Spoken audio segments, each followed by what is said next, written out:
Hello dear learners, आज हम लोग डिस्कस करेंगे इस वीडियो में इंग्लिश ग्रामर के एक बहुत ही इंपॉर्टेंट कॉन्सेप्ट को। ये जो कॉन्सेप्ट होता है it seems to be an easy one, आसान लगता है but there are lots of confusions, people often make mistakes in it. Concept जो है ये 3 एडवर्ब्स ऑफ डिग्री हैं, सो, टू एंड वेरी। इनके यूसेज और डिफरेंस को समझना है, ये हमारा कॉन्सेप्ट है। सबसे पहले हमें यह समझना है कि तीनों एडवर्ब्स ऑफ डिग्री जो आज हम डिस्कस कर रहे हैं ये हमारे लिए इंपॉर्टेंट क्यों है, क्योंकि इनके यूसेज, इनके डिफरेंस पे बेस्ड जो क्वेश्चंस होते हैं वो हमारे कॉम्पिटिटिव एग्जाम्स में आते हैं।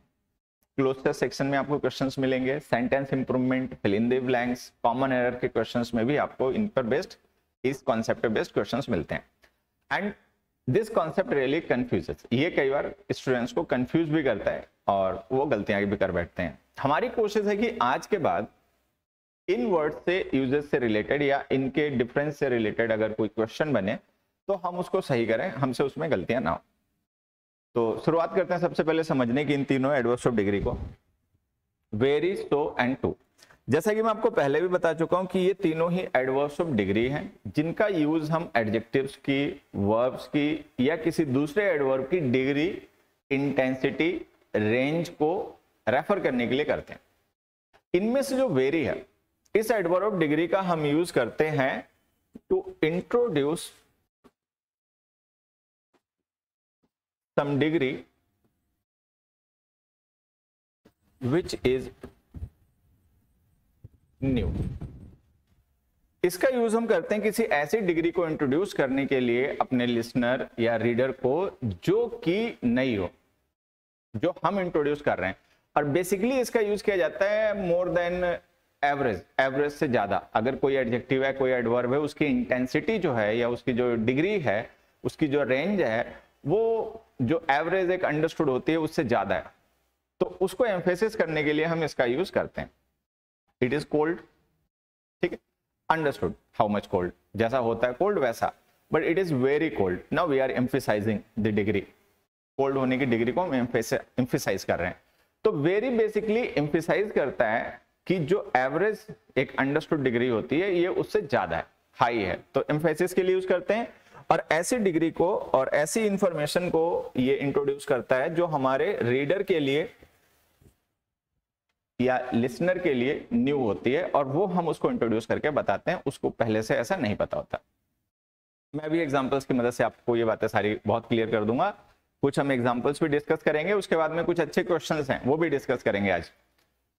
सबसे पहले ये समझना है, उसके बाद में आ जाते हैं सो। सो जो है ये एडवर्ब ऑफ डिग्री, इसका यूज हम करते हैं टू रेफर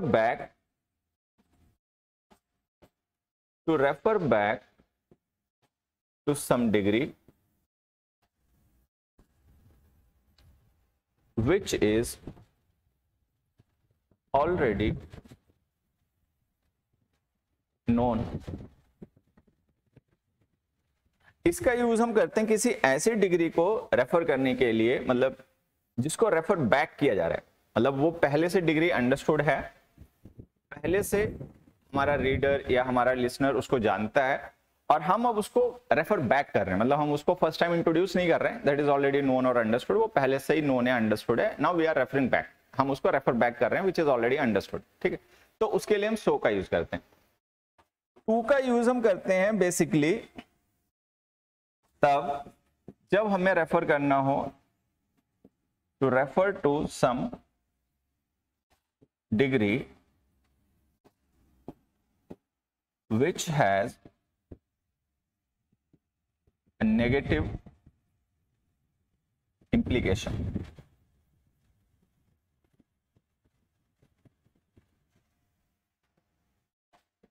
अगर हमें कभी किसी एडजेक्टिव या एडवर्ब की ऐसी डिग्री को रेफर करना हो जिसका कोई नेगेटिव इंप्लीकेशन हो, कोई नेगेटिव रिजल्ट हो, कॉन्सिक्वेंस हो, तो वहां पर फिर हम इसका यूज करते हैं, ठीक है। तो जहां पर कोई नेगेटिव आउटकम या कोई नेगेटिव इंप्लीकेशन अंडरस्टूड हो या एक्सप्रेस हो, वहां पर हम टू का यूज करते हैं।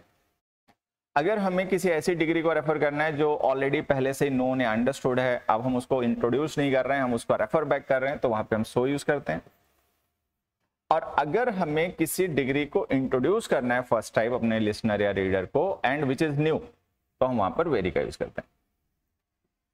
अब इन बातों को ना हम एग्जांपल्स की मदद से समझ लेते हैं। देखिए हमने एक एग्जांपल लिखा, he is dash wise, he is not dash wise, he is dash wise to make such mistakes. Now these are the three questions. ये यहाँ पे 3 क्वेश्चंस हैं और इन क्वेश्चंस में हमें ब्लैंक्स फिल करने हैं।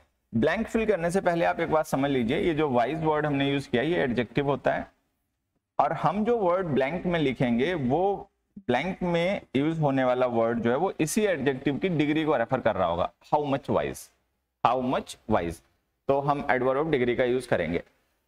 अब ही इज डैश वाइज अगर हम सेंटेंस केवल इतना लिख दें तो आपने सुना होगा पीपल इन स्पोकन, अक्सर क्या होता है स्पोकन में लोग अपना सो या टू या वेरी कोई भी यूज कर लेते हैं। ठीक है, वो एक अलग अप्रोच होती है लैंग्वेज को, मतलब लैंग्वेज को डील करने की वो एक अलग अप्रोच होती है। जब आप स्पोकन के लिए इंग्लिश डील कर रहे होते हैं तो वहां पर अप्रोच अलग होती है, लैंग्वेज को समझने और उसको अप्रोच करने का तरीका अलग होता है। लेकिन अगर आप कॉम्पिटिशन्स के लिए इंग्लिश सीख रहे हैं, आप कोई कॉम्पिटिटिव एग्जाम देना चाह रहे हैं, ठीक है, और उसमें आपको अपीयर करना है और उसमें जो ऑब्जेक्टिव क्वेश्चंस होते हैं आपको अगर उनको सही करना है, ठीक, तो उसके लिए जो आपकी अप्रोच है वो लॉजिकल होनी चाहिए, स्टैंडर्ड लैंग्वेज यूजर्स जो होते हैं उनके अकॉर्डिंग होनी चाहिए। स्पोकन इंग्लिश में क्या होता है, जो स्टैंडर्ड लैंग्वेज यूजर्स हैं वो हमेशा फॉलो नहीं होते हैं या लोग उनको नहीं करते हैं, क्योंकि वहां पे बेसिक पर्पस ग्रामेटिकली या लॉजिकली करेक्ट होना नहीं होता है। वहां पे बेसिकली पर्पस ये होता है कि आपने कहा, दूसरे ने समझ लिया, बात खत्म हो गई, ठीक है, आपने ग्रामेटिकली सही स्ट्रक्चर यूज किया, आपका सिंटैक्स सही था, आपका ट्रांसफॉर्मेशन सही था, आपका पंक्चुएशन सही था, इट डजंट मैटर देयर, ठीक है। बट जब आप कंपटीशन के लिए इंग्लिश की तैयारी करते हैं और कॉम्पिटिटिव एग्जाम्स के लिए तैयारी कर रहे होते हैं तो वहां पे स्पोकन उतना बेनिफिशियल नहीं रहता। स्पोकन की जो अप्रोच होती है वो गलतियां करवाती है, ठीक। तो आपको जो स्टैंडर्ड लैंग्वेज यूजर्स हैं फंडामेंटल्स की मदद से उनको सीखना चाहिए और वो अप्रोच आपको वहां पे फॉलो करनी चाहिए कॉम्पिटिटिव एग्जाम्स में। तो यहां पर हम देखें ही इज डैश वाइज। अब ये जो सेंटेंस है केवल इतना है, इसमें पहले से ऐसा कोई रेफरेंस नहीं दे रखा है कि किसी डिग्री की बात हो रही होगी जिसे हम रेफर कर रहे होंगे, और यहाँ पे कोई नेगेटिव आउटकम भी नहीं दे रखा है, कोई नेगेटिव आउटकम ना अंडरस्टूड है और ना ही एक्सप्रेस्ड है। तो इस सिचुएशन में हम यूज करेंगे very. He is very wise, मतलब वी आर स्टेटिंग इट, हम ये किसी के बारे में बता रहे हैं, वी आर इंट्रोड्यूसिंग, हम इस बात को इंट्रोड्यूस कर रहे हैं, इस डिग्री को इंट्रोड्यूस कर रहे हैं कि he is wise and he is very wise. तो जब हम किसी के बारे में, किसी एडजेक्टिव एडवर्ब के बारे में अपना एक्सप्रेशन इंट्रोड्यूस कर रहे होते हैं फर्स्ट टाइम, तो वहां पे हमें वेरी का यूज करना चाहिए। फिर हमने लिखा he is not dash wise. अब ये जो ब्लैंक है इसमें हम वेरी भी यूज कर सकते हैं, इसमें हम वेरी का भी यूज कर सकते हैं। Suppose someone says this he is very wise, और अब मैं उसके उस बात को लेकर एग्री नहीं करता हूं तो मैं उसको काउंटर कर रहा हूं, he is not very wise, actually he is wise but not very. तो यहां पर हम वेरी भी यूज कर सकते हैं। अदरवाइज आप इसको ऐसा समझिए, ये स्टेटमेंट पॉजिटिव है, ये स्टेटमेंट नेगेटिव है। पॉजिटिव स्टेटमेंट जो होता है वो डिफॉल्ट स्टेटमेंट होता है, नेगेटिव हमेशा ही रेस्पॉन्स होता है, ये आपको ध्यान रखना है, ठीक है, कि जो नेगेटिव स्टेटमेंट्स होते हैं वो हमेशा ही पॉजिटिव को काउंटर करने के लिए यूज किए जाते हैं, वो कभी भी ओरिजिनल नहीं होते हैं, वो हमेशा ही रेस्पॉन्स होते हैं। डिफॉल्ट पोलैरिटी किसी भी सेंटेंस की है वो पॉजिटिव ही होती है, नेगेटिव उसको बनाया जाता है, नेगेटिव को पॉजिटिव नहीं बनाया जाता, पॉजिटिव को नेगेटिव बनाया जाता है। तो अगर कोई पर्सन ये कह रहा है he is not dash wise, ठीक, तो इसका मतलब है पहले कोई बात हो चुकी होगी कि वो वाइज है या नहीं है, इतना वाइज है उतना वाइज है, ऐसा कुछ पहले डिस्कशन हो चुका होगा। और अब उस डिस्कशन को काउंटर करने के लिए, कॉन्ट्रडिक्ट करने के लिए, उसकी अदर साइड को रेफर करने के लिए ये नेगेटिव स्टेटमेंट यूज किया जा रहा है। तो यहां पर हम ये मान के चल सकते हैं, यहां पर हम ऐसा मान के चल सकते हैं कि there is some degree already referred to, मतलब पहले से वो डिग्री अंडरस्टूड है, नोन है, हम उसको काउंटर करने के लिए नेगेटिव स्टेटमेंट लेकर आए, क्योंकि नेगेटिव स्टेटमेंट हमेशा ही पॉजिटिव स्टेटमेंट को फॉलो करता है, पॉजिटिव स्टेटमेंट नेगेटिव को फॉलो करे ऐसा नहीं। तो यहां पर हम सो भी यूज कर सकते हैं, वेरी भी यूज कर सकते हैं, ध्यान रखना है, बट हम सो भी यूज कर सकते हैं। He is not so wise, he is not so wise का मतलब वो इतना वाइज नहीं है। कितना वाइज? जितना आपने उसके बारे में बता दिया या जितना आपने उसके बारे में कह दिया या जितना आप उसको मानते हो, he is not so wise, इतना। तो जब हम यहाँ पे सो यूज करेंगे तो ये अंडरस्टूड है कि हमारा जो लिसनर है जो इस बात को सुनेगा उसको ये पता चल गया कि हाउ मच। तो so is referring to a degree which is already known to the listener, क्योंकि लिसनर ने ही वो बात शुरू की होगी, अब हम उसको काउंटर कर रहे हैं, ठीक है। फिर हमने लिखा his dash wise to make such mistakes. अब वाइज कौन होता है, जो गलतियां करे या नहीं करे, ये तो सबको पता है। तो हमें पता है कि वाइज वो पर्सन होता है जो गलतियां नहीं करे, जो गलतियां करे उसको वाइज नहीं कहा जाता। तो अगर हम यहाँ पे वाइज लिख रहे हैं और एक हमने इन्फिनिटिव फ्रेज लिखी है उसके इंप्लीकेशन को रेफर करने के लिए टू मेक सच मिस्टेक्स, तो हमें पता है ये अंडरस्टूड इंप्लीकेशन नेगेटिव होना चाहिए, क्योंकि अगर कोई पर्सन वाइज है तो वो गलतियां नहीं करेगा। ओके, तो यहाँ पे एक नेगेटिव इंप्लीकेशन अंडरस्टूड है। अंडरस्टूड क्या एक्सप्रेस्ड है, एक्चुअली सेंटेंस में ही लिखा हुआ है। तो जब यहाँ पे एक नेगेटिव इंप्लीकेशन पहले से ही मेंशन है तो हम टू यूज करेंगे। तो हम टू का यूज करते हैं बेसिकली उन कॉन्टेक्स्ट में ही जहां पर कोई एक नेगेटिव आउटकम अंडरस्टूड या एक्सप्रेस्ड हो, ठीक है। अगर हम किसी ऐसी डिग्री को रेफर बैक करें जो ऑलरेडी अंडरस्टूड है, पहले से ही हमारे स्पीकर लिसनर को या रीडर को पता है, ठीक है, तो हम सो यूज करते हैं। और जब हम किसी के बारे में फर्स्ट टाइम इंट्रोडक्शन दे रहे होते हैं डिग्री का तो हम वेरी का यूज करते हैं, ठीक। नेगेटिव पॉजिटिव वाली बात पे ध्यान रखना है स्पेशली कि अगर हम ही इज डैश वाइज लिख रहे हैं तो हमें वेरी यूज करना चाहिए, सो अवॉइड करना चाहिए, टू भी अवॉइड करना चाहिए, क्योंकि सो और टू हमेशा विद रेफरेंस यूज होते हैं। सो जब आप यूज करते हो तो वो हमेशा उस डिग्री को रेफर करता है जो पहले से मेंशन है। यहाँ पे देखिए ऐसे, ये जो हमने बेसिक पढ़ा था, यहाँ पर वर्ब हमने यूज किया टू रेफर, यहाँ पर यूज किया टू रेफर बैक, दोनों में रेफर है। यहाँ पर हमने यूज किया इंट्रोड्यूस। तो वेरी का यूज किया जाता है डिग्री को इंट्रोड्यूस करने के लिए, पहले से उसके बारे में नहीं पता है, आप इंट्रोड्यूस कर रहे हो। सो और टू का यूज किया जाता है हमेशा डिग्री को रेफर करने के लिए। नेगेटिव आउटकम अंडरस्टूड है तो ऐसी डिग्री को रेफर करने के लिए हम टू का यूज करते हैं, ठीक है। या फिर अगर पहले से मेंशन डिग्री तो हम सो का यूज करते हैं। तो बेसिकली सो और टू का यूज हमेशा विद रेफरेंस ही किया जाता है, पहले से कोई रेफरेंस होना चाहिए। और अगर कोई रेफरेंस नहीं है तो फिर हमें वहां पे टू या सो को अवॉइड करना चाहिए और वेरी का यूज करना चाहिए, जैसे कि यहाँ पे था। फिर रह जाती है बात की अगर यहाँ पे कोई रेफरेंस नहीं दे रखा है और हमने वेरी यूज कर दिया है तो फिर इस सेंटेंस में हमने सो क्यों लिखा, क्योंकि ये स्टेटमेंट नेगेटिव है। नेगेटिव स्टेटमेंट्स होते हैं वो रिस्पॉन्स होते हैं। तो अगर ये रिस्पॉन्स है तो हमें मान के चल सकते हैं कि ये जिस डिग्री को रिस्पॉन्ड करने के लिए लिखा गया वो डिग्री पहले डिस्कस हो चुकी होगी इससे पहले के स्टेटमेंट में। क्योंकि ये हमेशा रिस्पॉन्स है तो इससे पहले कोई ना कोई स्टेटमेंट रहा जरूर होगा जिसकी वजह से ये नेगेटिव हमें बाद में यूज करना पड़ा। नेगेटिव पोलैरिटी कभी भी डिफॉल्ट नहीं होती, डिफॉल्ट हमेशा पॉजिटिव होती है, ठीक है। और यहाँ पे तो नेगेटिव इंप्लीकेशन अंडरस्टूड ही था तो हमने इसलिए टू लिख दिया, क्योंकि हमें पता है जो वाइज लोग होते हैं वो गलतियां नहीं करते हैं, इसीलिए वो वाइज होते हैं, तो हमने टू लिख दिया, ठीक है।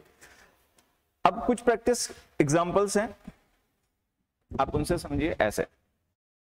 जैसे यहाँ पर हमारे कुछ क्वेश्चंस हो गए, मान लेते हैं ये क्वेश्चन हो गया ए, ये क्वेश्चन हो गया बी और ये क्वेश्चन हो गया सी, ए बी सी, ठीक है। और हमें इन तीनों क्वेश्चंस में सो, टू एंड वेरी का यूज करना है। अब हमें सेंटेंस पढ़कर समझना है और ये डिसाइड करना है कि which adverb of degree should be use. Okay, why is your brother dash angry with his friend, तुम्हारा भाई जो है वो तुम्हारे दोस्त से नाराज क्यों है। तो अब जिसको हम ये रिस्पॉन्ड करेंगे, ध्यान से देखना, क्वेश्चन है, ठीक है, ये क्वेश्चन है, किसी ने हमसे पूछा है, अब हम उसे बताएंगे। तो अगर कोई पर्सन हमसे ये पूछ रहा है कि वो नाराज क्यों है तो फिर उसे ये भी पता होगा कितना नाराज, ठीक है, तभी उसको पता चला कि नाराज है। तो वो डिग्री जिसको लेकर अब मैं आंसर दूंगा या जिसको लेकर ये क्वेश्चन पूछा गया है वो ऑलरेडी विजिबल है। जो हमसे पूछ रहा है उसे पता है कि नाराज है और वो अब ये जानना चाह रहा है क्यों नाराज है, मतलब डिग्री उसमें इंटरेस्ट नहीं रही है, अब डिग्री तो अंडरस्टूड है, नोन है, ठीक है। अब यहाँ पे इंटरेस्ट हो गया रीजन कि नाराज है लेकिन इतना क्यों है, ठीक है। तो यहाँ पे इंपॉर्टेंट वर्ड जो है ना वाई है, डिग्री नहीं है, डिग्री इज अंडरस्टूड, वो आपको इंट्रोड्यूस नहीं करनी, द पर्सन नोज, वो पर्सन जानता है, ठीक है। तो अगर जानता है और ऐसी डिग्री को रेफर करना है देन सो, तो इसमें सो आ गया। नेक्स्ट देखिए, my brother sometimes get dash angry at small things. अब कोई पर्सन है अपने लिसनर को ये बता रहा है कि उसका भाई छोटी छोटी बातों पे नाराज हो जाता है, ठीक है। तो ऑब्वियस ये बात है कि उसका जो लिसनर है उसे नहीं पता होगा कि नाराज होता है या नहीं होता, और ये तो बिल्कुल भी नहीं पता होगा कितना नाराज होता है, ठीक है। तो ये यहाँ पे इंट्रोड्यूस किया जा रहा है उस डिग्री को नाराज होने की, ठीक है, कि जरूरत से ज्यादा, ठीक। तो अब हम लिख देंगे वेरी। तो अगर आप इंट्रोड्यूस कर रहे हो किसी स्टेटमेंट को, ठीक है, तब तो आप वेरी का ही यूज कीजिए। नेक्स्ट देखिए, he won't listen to anyone, he is dash angry। हमने किसी पर्सन के बारे में कहा कि he won't listen to anyone, वो किसी की भी बात नहीं सुनेगा, मतलब किसी की बात ना सुनेगा ना मानेगा, ठीक है। तो ऐसा क्यों, भाई ऐसा क्यों, क्यों नहीं किसी की भी सुनेगा? ही इज डैश एंग्री, ज्यादा नाराज है, मतलब इतना ज्यादा नाराज है कि पेरेंट्स की भी बात नहीं सुनेगा, दोस्तों की भी बात नहीं सुनेगा, टीचर की भी बात नहीं सुनेगा। सो ये नेगेटिव इंप्लीकेशन यहाँ पे एक्सप्रेस्ड है, ठीक। तो हमने पढ़ा कि अगर कभी किसी डिग्री का कोई negative outcome, negative implication understood express हो तो वहां पे आप हमेशा टू का यूज कीजिए। तो यहाँ पे यूज हो जाएगा too. He is too angry, he is too angry to listen to anyone, तो इतना नाराज है वो किसी की नहीं सुनेगा। It is bad that they had to leave dash early. It is dash early to predict the outcome of the match, and father has taken to waking up dash early. Question A, question B, and question C. इनमें भी हमें blanks fill करने हैं, option फिर से वही है। So to vary. अब देखिए, it is bad that they had to leave dash early. अब हम कह रहे हैं ये मतलब गलत था। क्या गलत था? कि वो जल्दी चले गए। तो अब हम यहाँ पे ये बता रहे हैं कि गलत था, ठीक है। और क्या गलत था? जल्दी जाना। तो हम ये मान के ही चलेंगे कि जिसको हम ये बात बता रहे हैं उसको कितना जल्दी गए ये ऑलरेडी पता होगा। अब वो इतना जल्दी जाना उनका अच्छा था या बुरा था, इसका डिस्कशन चल रहा है। तो यहाँ पे डिग्री को इंट्रोड्यूस नहीं करना है, उनका जाना उतनी जल्दी अच्छा था या बुरा था इसको डिस्कस किया जा रहा है। तो मतलब degree is already understood, degree को यहाँ पे अंडरस्टूड या नोन समझा जा रहा है और उसको किनारे कर अब इस बात पर डिस्कशन चल रहा है कि वो अच्छा था या बुरा था। तो ऐसे केस में जब आपकी डिग्री अंडरस्टूड हो और आप ये मान के चल रहे हो कि आपका लिसनर जानता है, ठीक है, तो आप वहां पे सो यूज कीजिए। तो यहां पर आ जाएगा so. It is bad that they had to leave so early, मतलब ये गलत था कि उनको इतना जल्दी जाना पड़ गया, ठीक है। कितना जल्दी वो हमारा लिसनर जानता होगा, तभी हम अच्छे बुरे की बात कर पा रहे हैं। It is dash early to predict the outcome of the match. अब कोई पर्सन है, मान लीजिए कोई मैच चल रहा है, अभी फर्स्ट इनिंग्स ही चल रही है, किसी ने पूछा भी किसी से कौन जीतेगा कौन हारेगा, ठीक है। तो अभी जो समय है, अभी मतलब इतनी जल्दी मैच का रिजल्ट नहीं बताया जा सकता है, क्योंकि मैच में किसी भी टाइम कहीं पर भी कुछ भी हो सकता है, ठीक है। तो ये जो हमने लिखा है ना, to predict the outcome of the match, ये नेगेटिव इंप्लीकेशन है कि मतलब अभी इतना टाइम नहीं हुआ मैच को चलते हुए कि अभी थोड़ी जल्दबाजी हो जाएगी कि ये प्रिडिक्शन देना। तो ये नेगेटिव आउटकम अंडरस्टूड है। अगर ये नेगेटिव आउटकम अंडरस्टूड है तो हम टू यूज कर लेंगे। इट इज टू अर्ली, तो इसका मतलब जाएगा it is so early that I can not और we can not predict the outcome of the match. फिर हमने लिखा father has taken to waking up dash early. Taken to का मतलब make a habit of something, मतलब किसी चीज की आदत डाल लेना, ठीक। तो पिताजी की आदत पड़ गई किस चीज की? जल्दी उठने की। तो ऑब्वियस बात है, ये बात बताई जा रही होगी। अब ऐसा तो है नहीं, देखिए मैं एक चीज आपको और बताता हूँ, एक अच्छा एग्जाम्पल आप ऐसे समझ सकते हैं। जैसे हमने लिखा how big is that animal, ठीक है, कि वो एनिमल कितना बड़ा है। मान लीजिए किसी ने कोई एनिमल देखा और हमें बता रहा है कि भाई हमने एक बहुत बड़ा एनिमल देखा, ठीक है। तो हमने पूछा how big is that animal, तो उसने कहते हैं ही इज या it is dash big, it is dash big. तो अब हमें ये ब्लैंक फिल करना है। तो टू तो नहीं आएगा क्योंकि यहाँ पे कोई नेगेटिव इंप्लीकेशन अंडरस्टूड नहीं है, लेकिन हम यहाँ पे सो या वेरी में से कुछ भी यूज कर सकते हैं। अब कैसे यूज कर सकते हैं सो एंड वेरी, इस पे ध्यान देना है। सो एंड वेरी हम कैसे यूज कर सकते हैं इस बात पे ध्यान देना। इट इज वेरी बिग, बहुत बड़ा जानवर था, ठीक है। तो मतलब ये इंट्रोडक्शन हमने अपनी तरफ से दे दिया, एम्फेसिस कर दिया कि साइज ज्यादा था उसका, एनिमल बड़ा था और ज्यादा ही बड़ा था, मतलब जितना आप सोच रहे होगे कहीं उससे ज्यादा ही एम्फेसिस हो गया। सो बिग हम कब कह सकते हैं? जब हम उसको इस तरीके से डिस्प्ले कर रहे हैं, इट वाज सो बिग, इतना बड़ा था। मतलब अगर आप एक्चुअल में उसको मतलब डिग्री को सामने रख पा रहे हैं, ठीक है, जिससे कि आपका जो लिसनर है वो समझ जाए कि हाँ भाई आप बिग का मतलब इतना बड़ा कह रहे हो, इतना बड़ा कह रहे हो, इतना बड़ा कह रहे हो, तो वो समझ जाए, तो आप उस केस में सो भी यूज कर सकते हो। तो अगर आप मतलब जेस्चर्स की मदद से ये समझा रहे हो साइज को, तब आप सो लिख सकते हो, इट वाज सो बिग, इतना बड़ा था, ठीक है। अदरवाइज आपको वेरी यूज करना पड़ेगा, इट वाज वेरी बिग, बहुत बड़ा था, बस समझ जाओ। तो ऐसी सिचुएशन में हम सो यूज कर सकते हैं जहां पर हमारे लिसनर को डिग्री पता हो, नो अंडरस्टूड हो एटलीस्ट, ठीक है। अब हमने लिखा father has taken to waking up dash early. तो बड़ी सीधी सी बात है कि जिस पर्सन को बात बताई जा रही होगी वो ऐसा नहीं है पिताजी के जगने के समय वहीं पर बैठा होगा, ठीक है। और अगर वो वहां पे बैठे होगा तो आप ये बताओगे क्यों? वो तो खुद ही जान जाएगा कि पिताजी जल्दी जगे, ठीक। तो ये न्यू इन्फॉर्मेशन है, किसी ऐसे पर्सन को ये बात बताई कही जा रही होगी जो इस बात को नहीं जानता होगा, पिताजी जल्दी उठते हैं या बहुत जल्दी उठते हैं या देर में उठते हैं, ठीक है। तो ये इंट्रोडक्शन है, इंट्रोडक्शन ऑफ द डिग्री है ना, तो यहाँ पे आप यूज कीजिए very. So when you are refer to a degree, you use so or to, but when you introduce some degree, then you use very. ये concept है। Next देखिए, please give me some food. I am dash hungry. I would never approve this plan. It is dash dangerous. If you ever get dash late again, we shall fine you. तो ये जो 3 examples हैं, ये मैं आपके लिए ना homework छोड़ रहा हूँ। ये आपके लिए होमवर्क है। You have to attempt these questions and you simply just comment your answers in the comment box, ठीक है। तो आप ये तीनों क्वेश्चंस खुद अटेम्प्ट कीजिए। So, too and very, these are the 3 adverbs that you have to use, और जब आप यूज कर लोगे तो इनको आंसर कर देना। तो जस्ट वीडियो पे कमेंट कर दीजिएगा, मैं जान जाऊंगा कि आपने पूरा लेक्चर देखा, आपको बात समझ में आई, और समझने के बाद में आपके आंसर से पता चल जाएगा कि कितनी समझ में आई, ठीक है। और उसके बाद में अपनी तैयारी करते रहिए, मस्त रहिए। और कैसा लगा वीडियो वगैरह, मन हो तो एक बार कमेंट करके भी बता दीजिएगा किस तरीके का कॉन्सेप्ट था। एंड ये कॉन्सेप्ट मतलब बड़ा कॉन्सेप्ट है एक्चुअली। मैंने इसको थोड़ा सा कोशिश किया कि 2-3 पार्ट्स में आपके साथ में डिस्कस कर लूँ। तो ये फर्स्ट पार्ट है इस कॉन्सेप्ट का। एक तरीके से हमने इनका भी इंट्रोडक्शन दिया है तीनों वर्ड्स का। इस पर भी बेस्ड जितना आज हमने डिस्कस किया, अच्छे खासे क्वेश्चन आते हैं जो आपके क्लियर हो जाएंगे, ठीक है।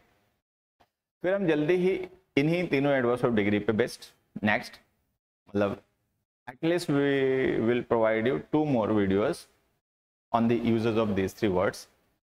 और कैसा लगा, कैसा रहेगा ये प्लान, ये भी बता दीजिएगा। और बाकी क्वेश्चन का आंसर कमेंट करना कंपलसरी है। अगर आपने वीडियो देखा है यहाँ तक, तो आपको इन तीनों क्वेश्चंस का जो आंसर है वो कमेंट करना ही है, ठीक है। चलिए, और बाकी इसी तरीके से इंग्लिश को सीखते रहिए, आगे बढ़िए, मस्त रहिए। Thank you everybody, bye.